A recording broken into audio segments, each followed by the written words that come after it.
They laughed before she even walked through the school gate. The same cruel, whispery laughter that floated through the halls like poison. Zara tightened the braid that hung over her shoulder, a thick, proud braid her mother had taught her to make, strand by patient strand. It wasn't just hair. It was tradition, culture, and memory. Her late grandmother used to say, "A woman's braid is her pride and power." But in this school, it had become her target.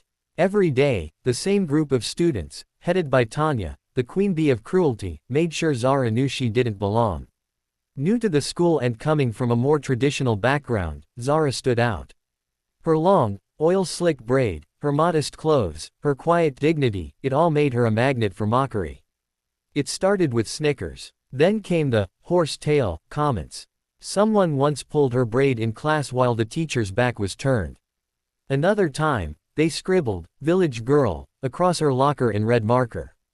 But today, they went further. As Zara walked past the courtyard, Tanya and her group stood blocking the path. She tried to veer around them, but Tanya stepped forward, wearing a fake smile. "Still carrying that rope around, Zara?" she asked, reaching for the braid. Zara backed up, her heart pounding. "Leave me alone." But Tanya didn't. With one quick motion, she yanked the braid, hard.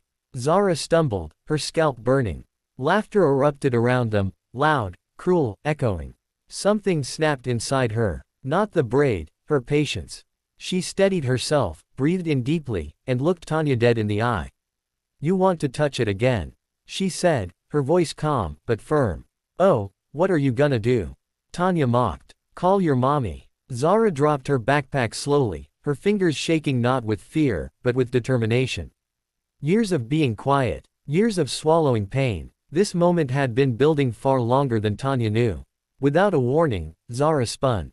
Not wildly, not with rage, but with controlled precision. She had trained in martial arts for years with her uncle, something she'd kept hidden in this school, afraid it would make her even more of a target.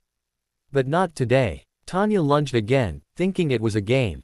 Zara ducked, stepped sideways, and swept her leg, sending Tanya tumbling flat to the grass. Her friends gasped. Another girl, sneering, moved toward Zara. Zara took a steady stance. "You come at me, I'll put you down too," she said clearly, not raising her voice, and somehow, that made her scarier. The second girl hesitated, then backed off. The circle broke. Phones were out now. Some kids were recording. But Zara wasn't performing. She was standing up, not just for herself, but for every kid who had ever been made to feel small. A teacher rushed over, alerted by the commotion. Tanya scrambled up, dirt on her pants and rage in her eyes. "She attacked me." Zara didn't speak. "She pushed me." Tanya barked, pointing. The teacher turned to the small crowd. "Is that true?" Several students shook their heads. One boy piped up. "She pulled her braid first."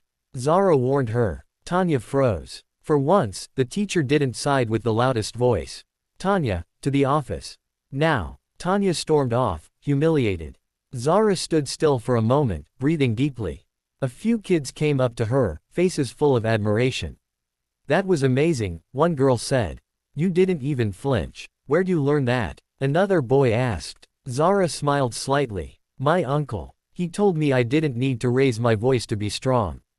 Word spread fast. Not about violence, but about Zara standing up.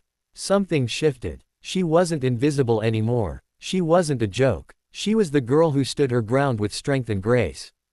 Over the next few days, things began to change. The whispers faded. The snickers stopped. And for the first time since she transferred, Zara walked into class without fear. Tanya, now exposed, was suspended for 3 days.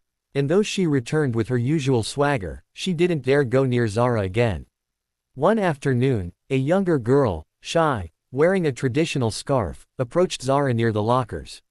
"I saw what you did," she said softly. "They make fun of my scarf too." Zara looked at her kindly. "Let them laugh," she said. "You wear it like a crown."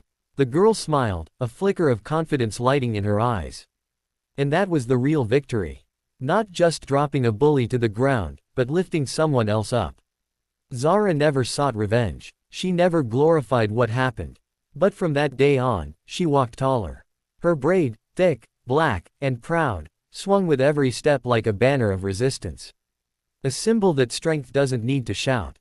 Sometimes, it just needs to stand up, steady and unshaken. And in the end, the lesson was clear. They tried to break her by mocking what made her unique. But they didn't realize, her braid wasn't her weakness. It was her weapon.